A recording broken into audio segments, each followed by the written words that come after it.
dear friends, once again I welcome to all in this YouTube channel Brijesh Kumar Vishwakarma.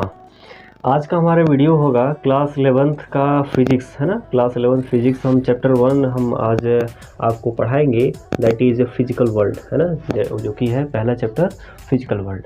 तो physical world में जब देखें तो that's our environment, whatever the phenomenas और event और happening, जो भी चीज़ें हमारे आसपास घटित होती रहती है ना हमारी इस एनवायरनमेंट के अंदर, है ना। Actually those are all the physical world, वो सभी हमारी क्या होती हैं, फिजिकल वर्ल्ड होती हैं। जैसे आप लोग अपने रूम में बैठे होगे या फिर कहीं पे भी बैठ करके वीडियो देख रहे होगे, तो आपके आसपास जितनी भी मौजूद चीज़ें हैं जिनका आप यूज अपने डेली लाइफ में आप करते हो, है ना, वो सारी चीज़ें क्या होती, किससे बिलोंग करती हैं, हमारे इस वर्ल्ड से, हमारे इस फिजिकल वर्ल्ड से बिलोंग करती हैं। कभी जब बारिश होती हैं तो हम गेस करते हैं कि what is the reason of this raining this time, है ना। कभी कहीं पे लैंडस्लाइड हो जाता है, एवलांचेज हो जाते हैं, है ना। All these are all the physical phenomenon which are happening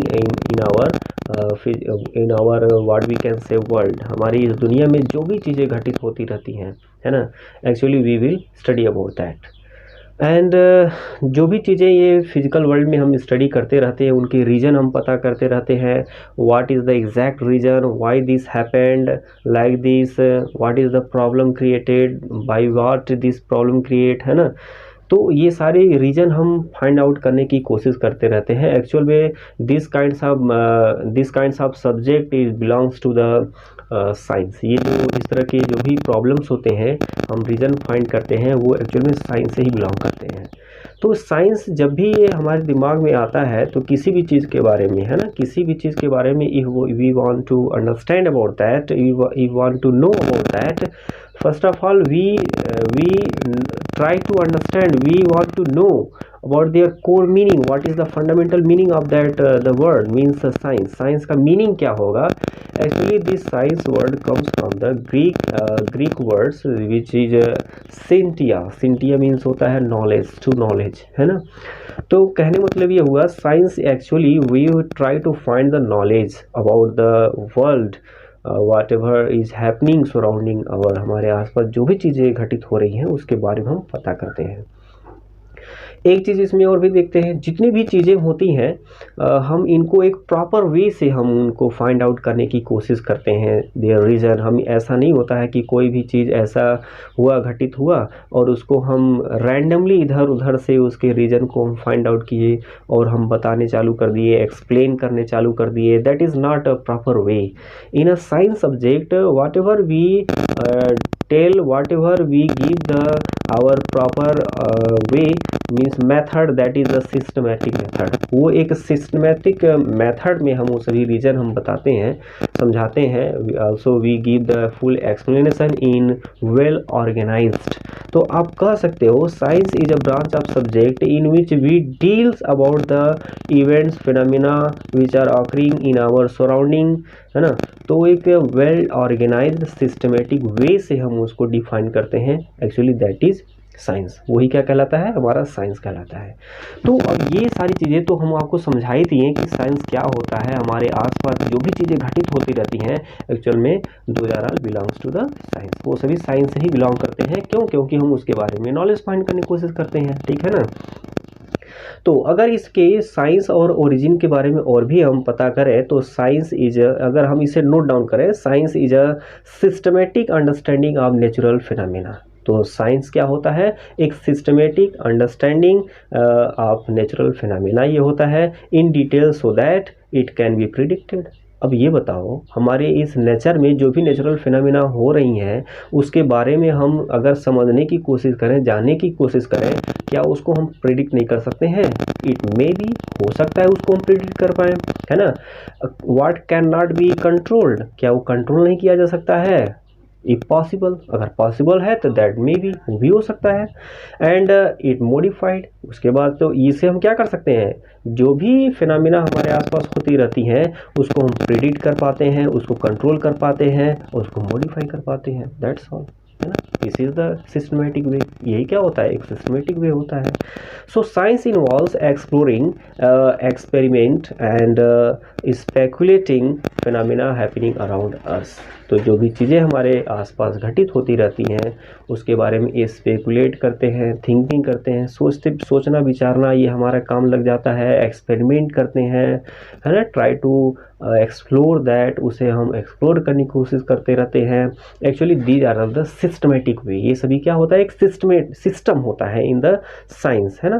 तो अगर इसके सिस्टम के बारे में देखें तो हम यहाँ पे नोट करते हुए चल रहे हैं ना, नोट करते हुए चलेंगे तो हमारे लिए आपके लिए सही होगा। तो साइंस क्या हो गया, ये science it derived from a Latin word scientia. एक लैटिन वर्ड है scientia which means to knowledge. इसका मीनिंग होता है नॉलेज, ठीक है ना। यहाँ पे आप नोट करना चाहो तो ये नोट कर सकते हो लैटिन, ये हो गया वर्ड। तो science comes from Latin words which is scientia which means to knowledge, जिसका मीनिंग होता है नॉलेज, ठीक है। तो और भी इसके बारे में हम इसका डेफिनेशन अगर नोट करें तो ये क्या होगा, साइंस इज अ सिस्टमेटिक। तो ये क्या हो गया, साइंस का ये डेफिनेशन ही हो गया। Science is a systematic understanding of natural phenomena. तो साइंस क्या हो गया, ये एक सिस्टमेटिक अंडरस्टैंडिंग हो गया किसके बारे में, ये नेचुरल फिनोमेना के बारे में। मतलब ये हमारे प्रकृति के अंदर जो भी घटनाएं होती रहती हैं उसके बारे में स्टडी करना ही एक साइंस कहलाता है। किस तरह से, सिस्टमेटिक मैनर से, है ना। Next, science involves exploring, experiment and speculating phenomena happening around us. हमारे आसपास जो भी फिनोमेना घटित होती रहती हैं उस घटनाओं को हम एक्सप्लोर करने की कोशिश करते हैं। उस फिनोमेना के बारे में हम कुछ एक्सपेरिमेंट करना चाहते हैं, है ना। स्पेकुलेटिंग, उसके बारे में सोचना, हम विचार करना चाहते हैं। तो ये सारी चीज़ें ये हमारे आसपास जो भी घटित होती रहती ये हम स्टेप बाय स्टेप करते रहते हैं, ये ठीक है। तो और आगे भी इसके बाद भी तो साइंस में ये देखा जाए तो जितने भी चीज़ें होती रहती हैं हम पढ़ते रहते हैं। All the things which we study in the science we deal with that in scientific method.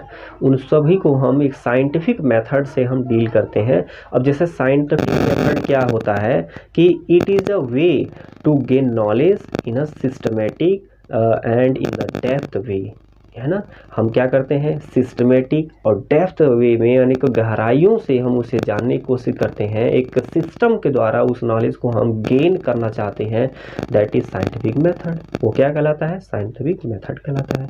अब साइंटिफिक मेथड में क्या क्या चीज़ें आ जाती हैं, जैसे पहली चीज़ें जो आती हैं इसमें आता है सिस्टमेटिक एक्सपेरिमेंट। क्या आता है, systematic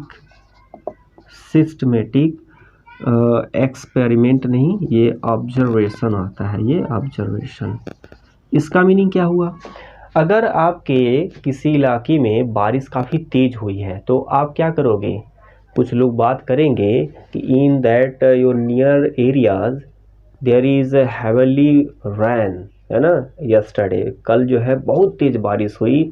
all the field have been filled up, जितने भी फील्ड है वो सभी फिल गए हैं, है ना, भर गए हैं वो सभी। तो इसका मतलब आप क्या करोगे, on that place you want to go, उस एरिया में, उस प्लेस में आप जाने की कोशिश करोगे। And also you want to know how much that area filled by the water, वो एरिया वाटर से कितना भर गया है, आप ये जानने की कोशिश करोगे, है ना।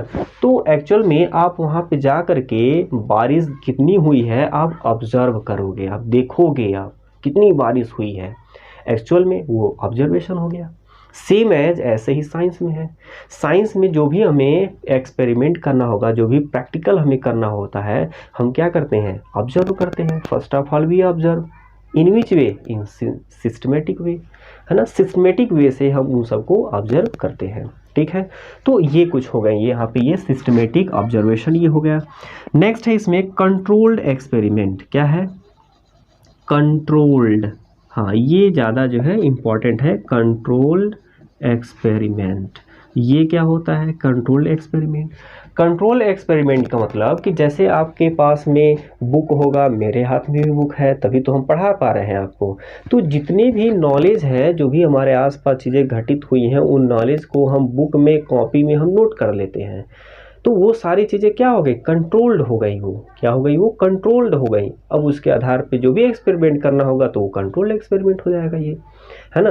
तो इस तरह से ये हमारा एक क्या हो गया, एक और हमारा सिस्टमेटिक तरीका हो गया ये, है ना, जिसे हम क्या कहेंगे, कंट्रोल्ड एक्सपेरिमेंट कहेंगे। नेक्स्ट होगा इसमें मैथमेटिक, इसमें क्वालिटेटिव होगा ये, है ना। हाँ, ये तो और ज़्यादा इंपॉर्टेंट होगा, क्वालिटेटिव। अब क्वालिटेटिव का मीनिंग, क्वालिटेटिव एंड क्वांटिटेटिव इसे कहें हम, क्वांटिटेटिव रीजनिंग, इसका मीनिंग क्या हो गया। तो अगर यहाँ पे हम बात करें क्वालिटेटिव एंड क्वांटिटेटिव रीजनिंग के बारे में, तो जो भी हम एक्सपेरिमेंट करते हैं, जो भी प्रैक्टिकल हम करते हैं, उसकी क्वालिटी क्या है ना, how much quality, on what quality, कितने क्वालिटी पर हम उसको एक्सपेरिमेंट कर रहे हैं, वो उसके ऊपर डिपेंड करेगा ये। अच्छा, और कितनी क्वांटिटी है, उसकी मात्रा क्या है, उस एक्सपेरिमेंट में क्या क्या चीज़ें हम यूज कर रहे हैं, जो भी रिक्वायर्ड मटेरियल होंगी, है ना, उसकी क्वांटिटी क्या है ना, ये सारी चीज़ें हम रीजनिंग हम देते रहते हैं, उसके बारे में बताते रहते हैं। एक्चुअल में सभी क्या होते हैं, ये क्वालिटेटिव एंड क्वांटिटेटिव रीजनिंग होते हैं ये। नेक्स्ट टॉपिक है इसमें मैथमेटिकल मॉडलिंग, है ना, मैथमेटिकल मॉडलिंग। मैथमेटिकल का मतलब क्या होता है, ये तो इजी है ये। जैसे कि मैथ में आप लोग पढ़ा करते हो कि मैथ में जितनी भी प्रॉब्लम होते हैं, उन प्रॉब्लम को हम बाय ऑपरेशन मेथड से हम सॉल्व करते हैं। अब ऑपरेशनल सिंबल मालूम है आपको, है ना, प्लस माइनस मल्टीप्लाई और डिवाइड, ये 3-4 सिंबल हैं जो कि अब बेसिकली जो है बेसिक क्लास में अपने जो है लोअर क्लास में आप पढ़े हो। हालांकि ऑपरेशनल सिंबल और भी होते हैं जो कि आप हायर क्लास में पढ़ोगे। अब हायर क्लास में आपका 11th भी हायर क्लास है, तो यहाँ पे मैथ में आप इंटीग्रेशन पढ़ोगे आप इसमें, है ना। तो और भी सारी चीज़ें हैं, लेकिन हम बात कर रहे हैं यहाँ पे फिजिक्स में मैथमेटिकल मॉडल। इसमें क्या होता है, आप क्लास 10th में आप न्यूमेरिकल प्रॉब्लम आप सॉल्व किए होंगे, तो उसमें जो भी numerical problem, what ever the numerical problem given in your class 10th physics, you solve that using mathematics formula, है ना, मैथमेटिकल फार्मूला यूज करके bye mathematical way you solve that, आप सॉल्व करते हो उसे हो, तो वो क्या हो गया, मैथमेटिकल मॉडल हो गया। Same as in the branch of science physics, है ना, साइंस के ब्रांच जो फिजिक्स है, इसमें भी हमको न्यूमेरिकल प्रॉब्लम दिया जाएगा क्लास 11th में भी। इसमें भी हम क्या करेंगे, जो भी प्रैक्टिकल करेंगे उसमें भी बाय मैथमेटिकल मॉडल से, बाय मैथमेटिकल वे से हम उसको प्रूफ करेंगे। जैसे अगर हमें किसी पार्टिकल के बीच का डिस्टेंस अगर हमें फाइंड करना हो, है ना, उसका अगर हमें मोशन मालूम हो, उसका टाइम मालूम है, उसका एक्सेलरेशन मालूम है उन दोनों का, तो हम क्या कर सकते हैं, बाय लॉज ऑफ मोशन, है ना, उसको हम न्यूटन्स लॉज ऑफ मोशन से हम उसको फाइंड आउट कर सकते हैं, है ना।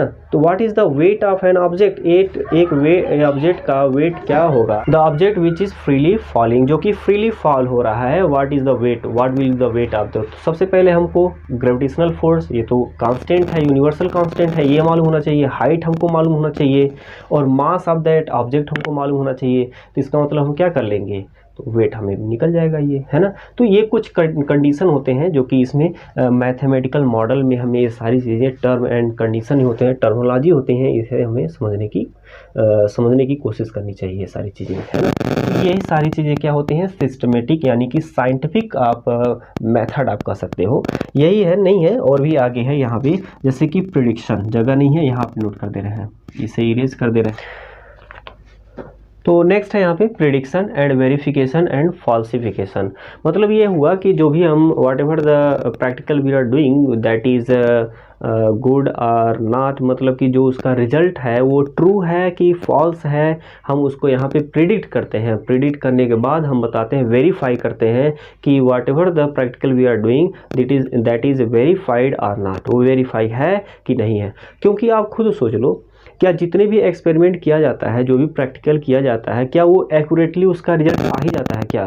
कुछ टाइम तो नहीं आता है, कुछ टाइम क्या बहुत टाइम नहीं आ पाता है, क्योंकि there are some many scientist which who done the experiment in the very falsification, है ना, बाय द वेरी फॉल्सिफिकेशन, बहुत ज़्यादा उन्होंने फॉल्स किया। इवन हम जो हैं, हम खुद यहाँ पे आपको पढ़ाते हैं तो कभी कभार कुछ चीज़ें छूट जाती हैं, अच्छे तरीके से आपको समझा नहीं पाते हैं। मतलब कि ये सारी चीज़ें कहीं ना कहीं छूट जाती है ये। सेम एज ऐसे ही जितने भी साइंटिस्ट होते हैं या फिर आप ही हो, है ना, कोई भी आप इस तरह के एक्सपेरिमेंट करोगे तो कुछ ना कुछ चीज़ें उसमें कॉमन एरर हो ही जाती हैं।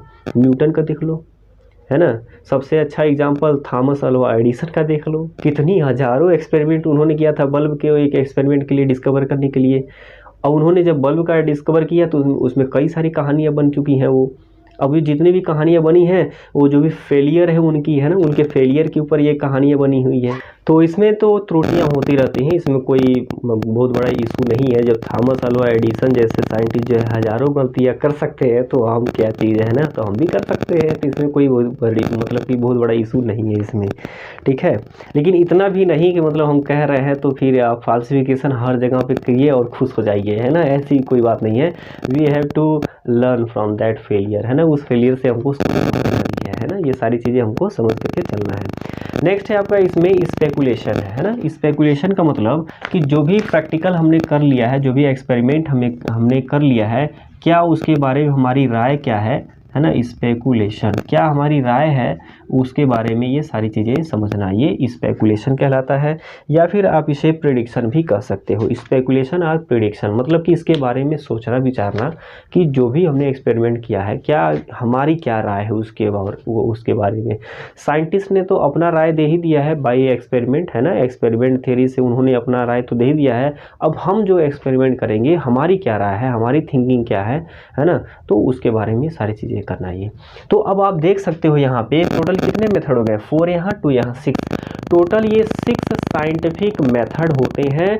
और इन्हीं 6 साइंटिफिक मेथड का यूज करते हुए हम फिजिक्स में, केमिस्ट्री में, बायोलॉजी में हम जो भी हमें प्रैक्टिकल या फिर एक्सपेरिमेंट करना होता है लैब में, ये 6 मेथड हम यूज करते हैं इन द साइंस, ठीक है ना।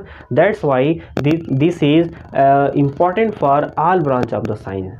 इसीलिए ये साइंस की जितनी भी ब्रांच है ना उन सब के लिए जो है ये 6 जो मेथड बहुत ज़्यादा इंपॉर्टेंट होते हैं ये, ठीक है ना।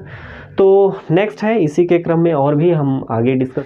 तो इन सभी 6 मेथड का यूज करते हुए हम ये कह सकते हैं कि science does not have any final theories, मतलब कि हम ये कह सकते हैं कि इसका कोई भी फाइनल थियरी नहीं होता है। This kinds of physics mean science is incomplete. ये क्या होता है, इनकम्प्लीट होता है ये।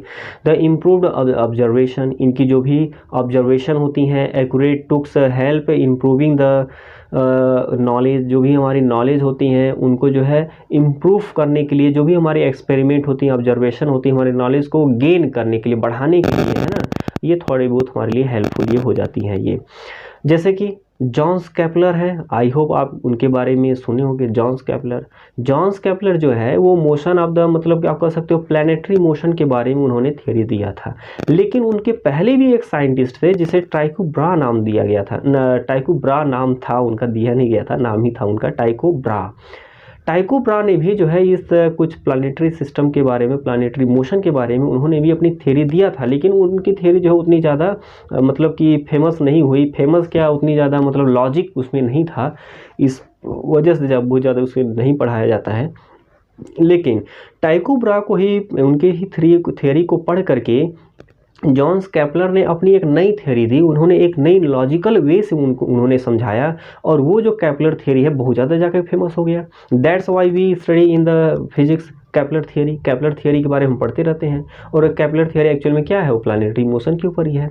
लेकिन फिर बाद में केपलर मोशन भी जो है कुछ चीज़ें नहीं वो समझा पाए, तो उसके बाद से निकोलस कोपर्निकस आ गया। निकोलस कोपर्निकस ने उसके बारे में और अच्छे से स्टडी किया तो उन्होंने पाया कि हाँ कुछ हो सकती हैं उसमें जो है एरर रही होंगी। तो निकोलस कोपर्निकस ने अपनी एक नई थ्योरी दे दिया जिसे कोपर्निकस के नाम से वो फेमस है ना, जो कि वो प्लानिटरी मोशन के बारे में इन्होंने दिया था। तो प्लानिटरी मोशन के नाम पे वो फेमस है ये।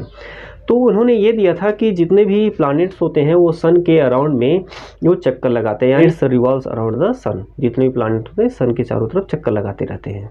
और जितने भी ये इस तरह के ऑब्जर्वेशन होते हैं ये हमारे नॉलेज को, हालांकि ये इनकम्प्लीट तो होता है लेकिन ये हमारे जितने भी ऑब्जर्वेशन होते हैं हमारे नॉलेज को इन्हांस करते हैं, है ना, और ज़्यादा बढ़ाते हैं हमारे नॉलेज को, हम और ज़्यादा नॉलेज गेन करते हैं इस सारी चीज़ें एक्सपेरिमेंट करके।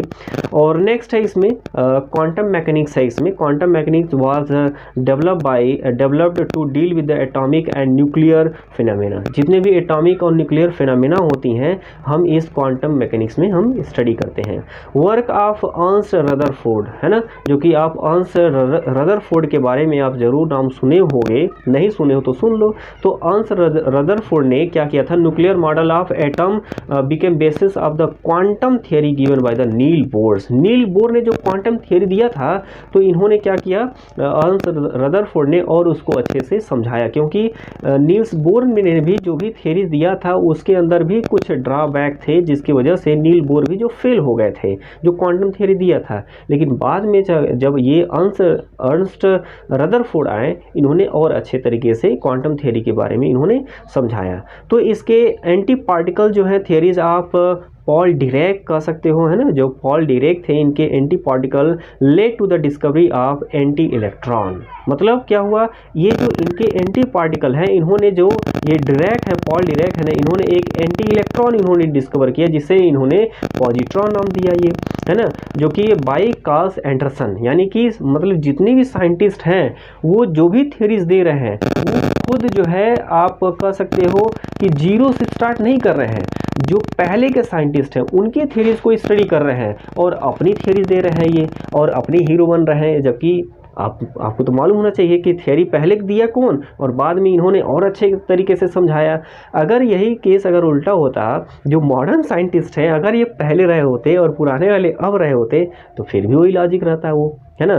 तो आज हम लोगों के पास क्या है, मॉडर्न टेक्नोलॉजी है। पहले के लोगों के पास भी टेक्नोलॉजी थी लेकिन हम लोगों की कंपेयरिंग में उतनी अच्छी नहीं थी, ये सारी चीज़ें थी ये। तो इस वजह से कहीं ना कहीं उनका जो एक्सपेरिमेंट हुआ करता था वो उतने अच्छे तरीके से एक्यूरेटली नहीं आ पाया करता था। आज भी देख लो जितने भी साइंटिस्ट हैं अपनी भी एक्सपेरिमेंट करते रहते हैं। क्या आप भी तो हो, आप भी तो पढ़ रहे हो, अभी आप 11th में हो सकता है आप 12th पास आउट हो जाओ, हो सकता है आप IIT कर लो, हो सकता है आप जो है BSc करके ग्रेजुएट हो करके मास्टर डिग्री ले लो या फिर PhD करो। मतलब जो भी आप करोगे, साइंस फैकल्टी में हो तो साइंस फैकल्टी में जो भी करोगे तो आप आगे चल करके एक्सपेरिमेंट करोगे।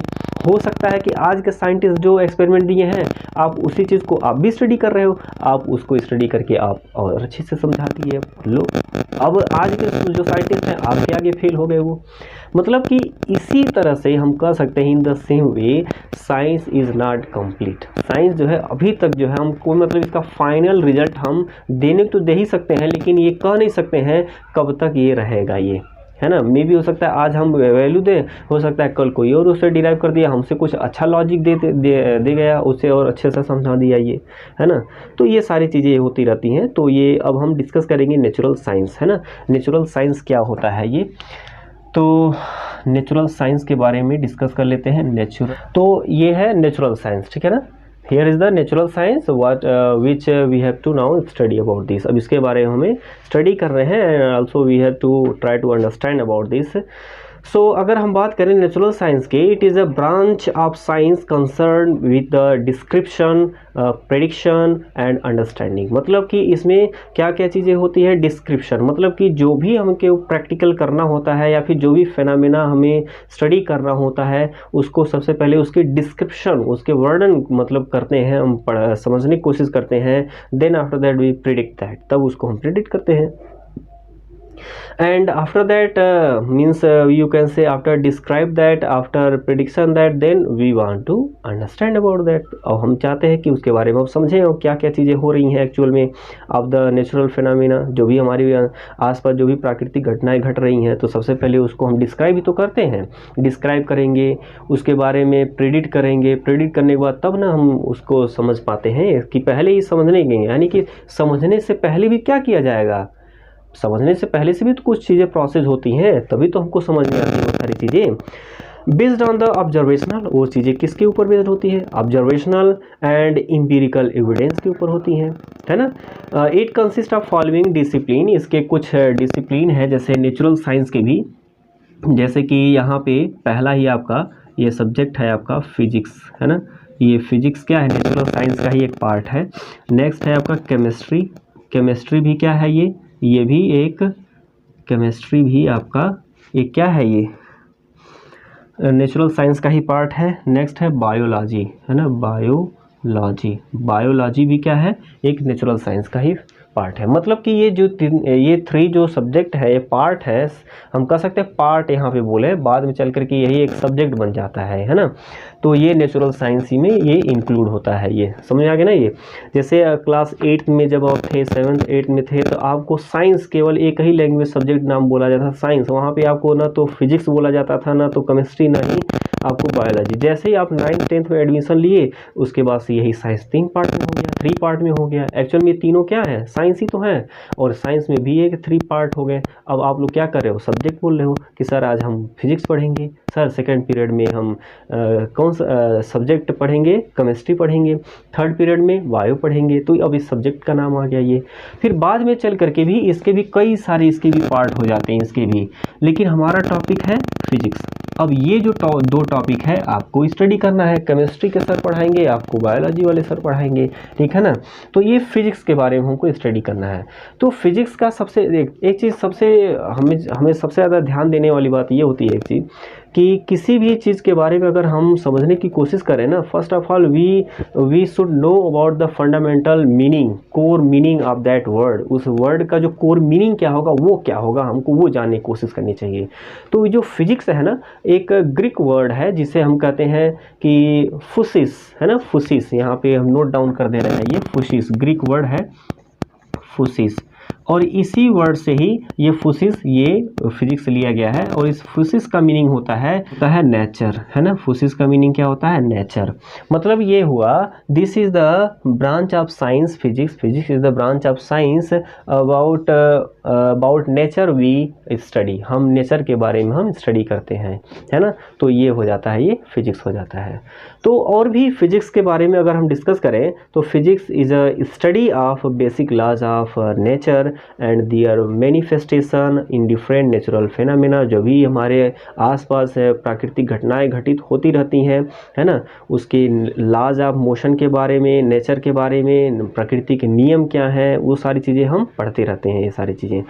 सो physics is the study of physical world and matter. तो फिजिक्स क्या होता है, स्टडी ऑफ फिजिकल वर्ल्ड, यानी कि ये जो हमारी भौतिक संसार है, इसके बारे में स्टडी करना, और इनके अंदर जो भी मौजूद मैटर है यानी कि पार्टिकल है, motion through space and time. मतलब कि स्पेस यानी कि अंतरिक्ष में या फिर इसी वर्ल्ड में हम कह सकते हैं, जो भी पार्टिकल है मूव करते रहते हैं, है ना, with the time along with the related concept such as energy. जैसे कि उसके अंदर कुछ एनर्जी भी होती हैं, उस एनर्जी के साथ, टाइम के साथ वो बॉडी क्या करते थे, मूव करते रहती हैं इनसाइड द वर्ल्ड, इस फिजिकल वर्ल्ड में।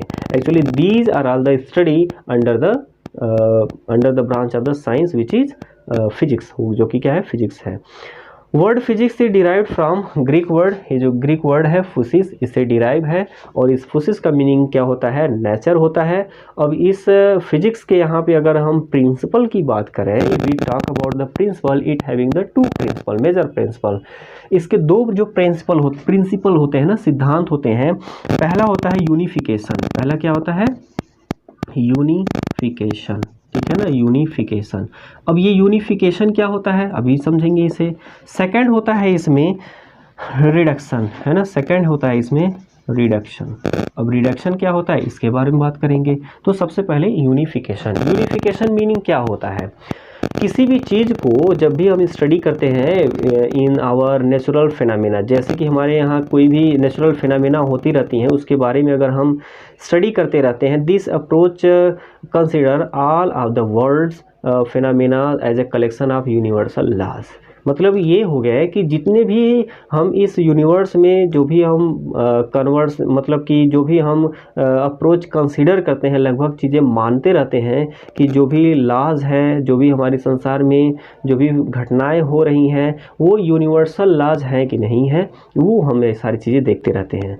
तो ये डिफरेंट डोमेन एंड कंडीशन, मतलब कि वो अलग अलग डोमेन, अलग अलग कंडीशन में वो जो यूनिवर्सल लॉज है, वो हम कह सकते हैं कि हमारे संसार में वो सारी चीज़ें होती रहती हैं। जैसे एग्जाम्पल के लिए law of gravitational applies both to falling apple from a tree, मतलब कि एक ट्री से कोई भी एप्पल यानी कि अपवर्ड से डाउनवर्ड, ऊपर से नीचे की ओर गिरता है ड्यू टू ग्रेविटेशनल फोर्स। ये क्या यूनिवर्सली है ये। अब आप कह सकते हो कि कोई भी चीज़ अगर ऊपर से नीचे की ओर अगर जाता है तो किसकी वजह से, due to gravitational force, gravitational force की वजह से, ये उसका नेचर है ये। तो ये जो इसका नेचर है due to falling from upward to downward, this is actually unified. ये क्या है, यूनिफाइड है ये, है ना।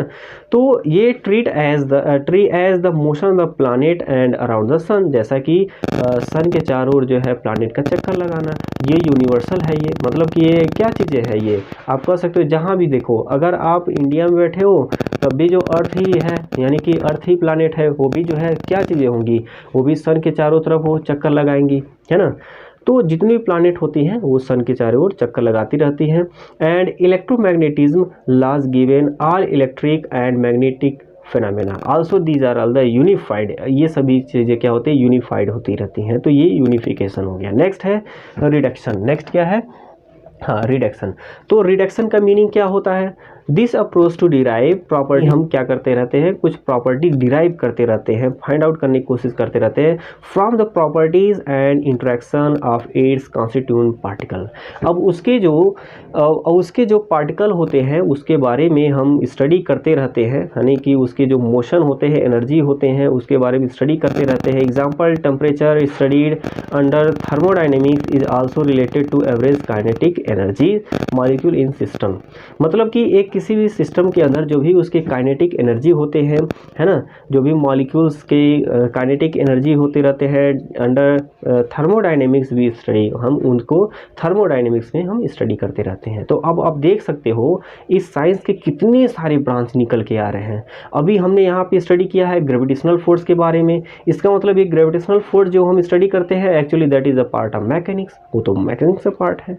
अब motion of the particle which is present inside our universe, जो कि हमारे यूनिवर्स में मौजूद है, वो भी तो मोशन है, जिसे हम न्यूटोनियन फिजिक्स में हम पढ़ते रहते हैं, यानी कि फिजिक्स वो भी मैकेनिक्स है।